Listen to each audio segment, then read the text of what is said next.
আসসালামু আলাইকুম ওয়ারাহমাতুল্লাহ। শত্রু মোকাবেলায় ইরানের অভিনব কৌশল। যেসব উপায়ের মাধ্যমে ইরান সরাসরি সংঘাত এড়িয়ে চলত, টানা 2 বছর একের পর এক ধাক্কা সেগুলোকেও দুর্বল করেছে। নিয়ন্ত্রণের বাইরে চলে যেতে পারে সরাসরি এমন যুদ্ধে না জড়িয়ে কিভাবে ইসরায়েল ও পশ্চিমা চাপ প্রতিহত করা যায়, এই প্রশ্নে 1 দশকের বেশি সময় ধরে ইরানের আঞ্চলিক কৌশল ছিল বাস্তববাদী উত্তর।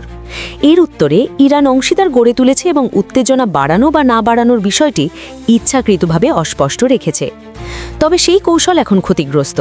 যেসব উপায়ের মাধ্যমে ইরান সরাসরি সংঘাত এড়িয়ে চলত, টানা 2 বছর একের পর এক ধাক্কা সেগুলোকেও দুর্বল করেছে।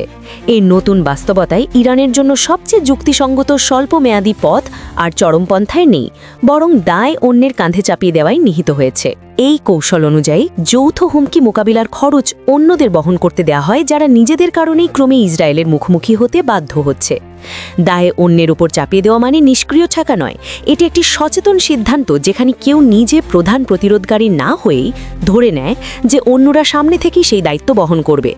এই দায় শুধু সামরিক সংঘর্ষে সীমাবদ্ধ নয়, তা হতে পারে কূটনৈতিক ঝুঁকি নেওয়া, চাপ সৃষ্টির সংকেত দেওয়া, আকাশ প্রতিরক্ষা মোতায়েন, উত্তেজনা নিয়ন্ত্রণের দায়িত্ব নেওয়া কিংবা রাজনৈতিক ঝুঁকি বহন করা।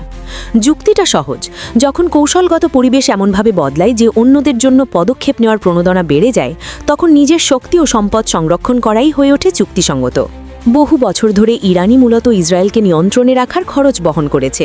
সৌদি আরব, তুরস্ক, কাতারের মতো আঞ্চলিক শক্তিগুলো সেই চাপ নিজের কাঁধে না নিয়েই সুবিধা পেয়েছে। কিন্তু এখন পরিস্থিতি এমন দিকে যাচ্ছে যেখানে এই দেশগুলোকেই ইসরায়েলের বিস্তারমুখী নীতির মুখোমুখি হতে হচ্ছে। এর মানে এই নয় যে আঙ্কারা বা রিয়াদ ইরানের পক্ষে চলে গেছে, বরং তাদের হুমকি উপলব্ধি এমনভাবে বদলাচ্ছে যা ইরানের ওপর থাকা চাপ কিছুটা হলেও কমিয়ে দিচ্ছে। এই বাস্তবতা সবচেয়ে স্পষ্টভাবে ধরা পড়ে সিরিয়ায়, যা এখন যুক্তরাষ্ট্রের 2 মিত্র তুরস্ক ও ইসরায়েলের পারস্পরিক প্রতিদ্বন্দ্বিতার মঞ্চে পরিণত হয়েছে। আঙ্কারার দৃষ্টিতে আসাদ পরবর্তী সিরিয়া সীমান্ত নিরাপত্তা, শরণার্থী ব্যবস্থাপনা এবং কুর্দ প্রশ্নের সঙ্গে সরাসরি জড়িত। অন্যদিকে ইসরায়েলের কাছে এই একই ভূখণ্ডের গুরুত্ব ভিন্ন। তাদের লক্ষ্য হল নিজেদের সীমান্তের কাছে শত্রুভাবাপন্ন সামরিক সক্ষমতা গড়ে ওঠা ঠেকানো এবং সম্ভাব্য হুমকিগুলোকে ছড়িয়ে ছিটে দুর্বল অবস্থায় রাখা। এই 2 ভিন্ন স্বার্থের কারণে তুরস্ক ও ইসরায়েলের মধ্যে স্পষ্ট টানাপোড়েন তৈরি হয়েছে। তুর্কি কর্মকর্তারা স্বীকার করেছেন যে সিরিয়ায় অনাকাঙ্ক্ষিত সংঘর্ষ এড়াতে তারা ইসরায়েলের সঙ্গে কারিগরি পর্যায়ে যোগাযোগ রাখছেন। এতে বোঝা যায় 2 দেশের সেনাবাহিনী এখন কতটা কাছাকাছি ও একই এলাকায় কার্যক্রম চালাচ্ছে। ইরানের জন্য এই তুরস্ক ও ইসরায়েলের টানাপোড়ের একটি সুযোগ তৈরি করেছে।